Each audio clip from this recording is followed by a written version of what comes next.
tell me a little bit about what's going on for you and how I could help. I know you had some questions over email. Yeah, so I'm kind of in the beginning of my LSAT journey. I just finished sophomore year at college, and I'm planning on going straight through to law school. So I thought that this is the perfect time to kind of start, get my feet wet, and hopefully like progress as much as possible. Especially since I have kind of a part-time internship, but like for the most part, I have a lot of free time to kind of devote to LSAT studying. So I'm a part of you know that I'm a part of your course, and I'm doing a lot of work there. Given that I'm planning on taking it in January, but along with that, still I have most of my time over the summer to work on it, and then less time once I become a full-time student again in the fall. So I'm kind of trying to like balance that and figure out a timeline that works. Since it's not like I'm going to be full-time forever, and I really want to maximize the time that I am able to be full-time. How's that work? Sure. Yeah, you definitely want to do all you can now before school starts again and you get busy. So definitely treat the schedule as a roadmap of what to do, but you don't necessarily have to follow the exact day-by-day breakdown. You could be doing more. You could do more than one day's worth of work in a particular day that you happen to have more time. It's more important for the level of specificity regarding what to do. And so the schedule is showing you basically which articles to read on my site and which LSAT prep test problems to complete out of the exams. Alongside that, you're also using the course lesson videos. And so the schedule and the course follow the exact same order for building the foundation. So let's say you're solving ordering games. You would read the ordering games articles, you would watch the videos on ordering games, then you would do the exact specific ordering games listed in the schedule. So they work hand in hand, side by side. Yeah, I think that's what I was kind of struggling with, because even when I was seeing the different day by day plans, there's some that had kind of more than others. And I was like, is that supposed to be like intentional? Like there's some that had, like right now I just finished multi-level sequencing, and now I'm on the logic games for that. And I'm kind of seeing like there's some days I have more logic games than others. And I'm like kind of wondering like whether it's like a progression of difficulty in each section. So like with logic games, is it like like progressively getting harder? Like is grouping more difficult than like sequencing, and like is that why there's like more on some days and less on others? Sure. Yeah. On average, yes. The schedule moves from easy to difficult overall, as well as in each particular category. So ordering games on average are easier than grouping games, and grouping games on average are easier than games that combine elements of both. There's variation, of course, but yeah, in general, the progression overall is meant to work from easy to difficult. Okay, so you're saying that I can kind of, even though like they have the day by day, can do like take on more some days than other days. Like if it's kind of helpful for me, it's more about like going through the process and like doing it well. Absolutely. Yeah, you got to customize it to your situation, in part because there's no one size fits all. Each student has their own areas of strength and weakness as well. So if you're better at games than somebody else, you might be able to progress through that section of the schedule more quickly. Or you may not need to do as many practice problems of a given type. You may want to save that time for logical reasoning in the future. But with your schedule right now, I would say you might as well do everything you can, since you have the time to build that foundation and make it as solid as possible, so that later when you have school, you can decrease your time devoted to this a little bit and perhaps stay fresh simply by doing full-length timed exams and sections. Yeah, I think that one of the things I'm struggling with the most is kind of trusting the process, in terms of like I did a lot of research about other like testing centers and like the way that they teach, and a lot of it was like focused on like timing aspect very early, kind of like taking a practice test every single weekend before having the foundational skills. And I think that like kind of working through like problems without like taking the time sections is kind of something that is kind of unfamiliar to me. So it almost feels like kind of hard to trust the process, that like after I learn the foundationals, then I can kind of get familiar with speed.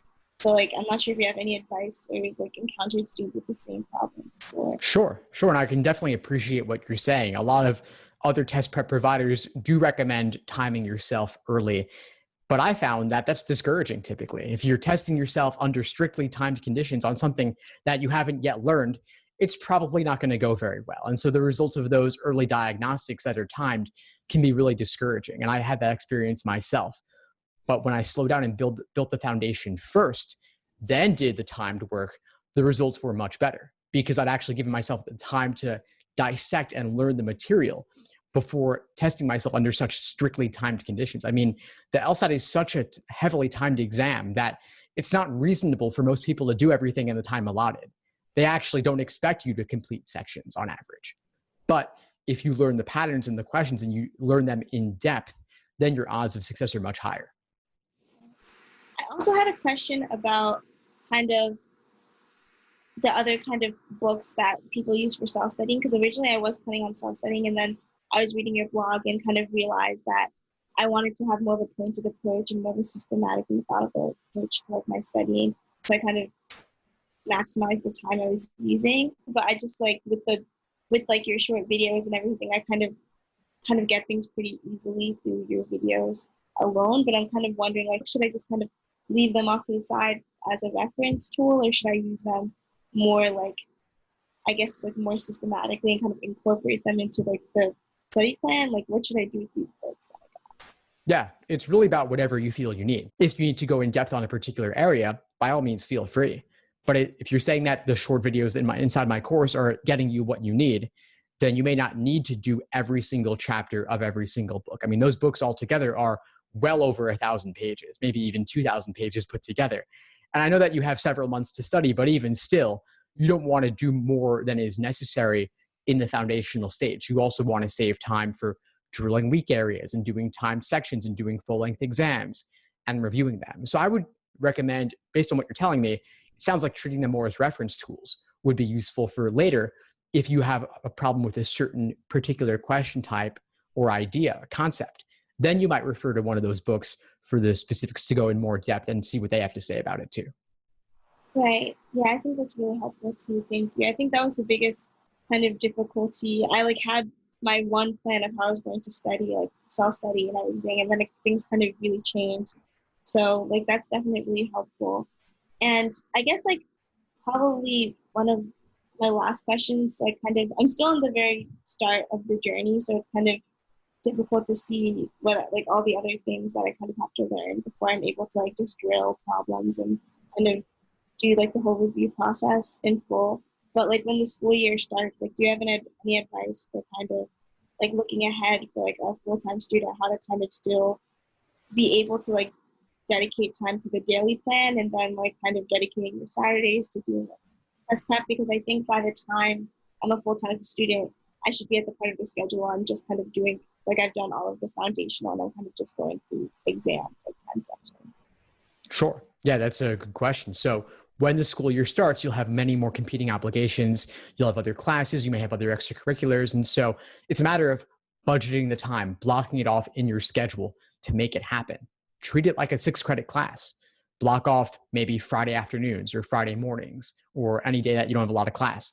Block it off in your calendar, weekly recurring, to make sure that it does happen. And be consistent with it. Don't let a week go by without touching this. You don't want to get rusty. You want to keep the momentum going. But also at the same time, acknowledge that you're not going to do as much during the school year as over the summer. So do more now, and then also don't have the same expectations about what's going to happen in the fall. Right. And also one more thing, in terms of test like registration, like LSAT test registration, this is a logistical question. I have these months until January to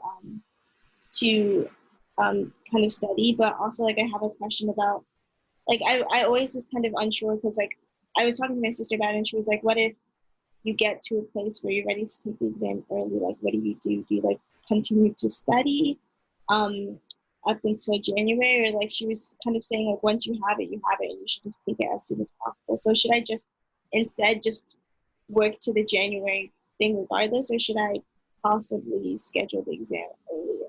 I also don't really know where I'm going to be. Like I'm not sure that my school is going to be in session or not. So I guess that also changes things in terms of registering this time. Sure. Yeah, it's a good question. I mean, if you happen to be ready before January, then sure, go ahead and take it. There's no downside really if you think you're ready. You also don't need to register now though. You don't need to decide now. The deadlines are all posted on LSAC site. So just keep those in mind. If you're considering, let's say, November instead, keep that registration deadline in mind. And as soon as you think that November might be for you, register for it. And then if you're not ready in time, you could postpone to January. Yeah, that's definitely helpful. This is all that. Those are pretty much. Oh, one more question. How do I integrate like the old master classes into my studying? Like I know towards the end there's more space for that. Like once I get foundational to like look at master classes, but in terms of I know some master classes are kind of in line with like what I'm doing at the moment. So like, do I just kind of watch those in my leisure time, or kind of how can I incorporate those well? That's a great question. Yeah. So basically, if you're ready for the more advanced material on a certain section, if you want that, then by all means, jump ahead and look at the masterclass after you've watched the foundational videos. So I wouldn't necessarily wait until weeks later to do the logic games masterclass. I would watch all the foundational ones first, then add in the masterclass immediately afterwards. And since you've got a longer timeline and you've got more free time to study this summer, then I would watch it immediately. Well, that those are pretty much all of my questions. Thank you so much, Steve. If you have any advice, I guess for someone who's just starting out, I bought these books like last year, but like I never really dedicated the time to really like get serious about it. So this is really the start of my journey. But like, if you have any advice, I'm always welcome to it. And your blog is super helpful.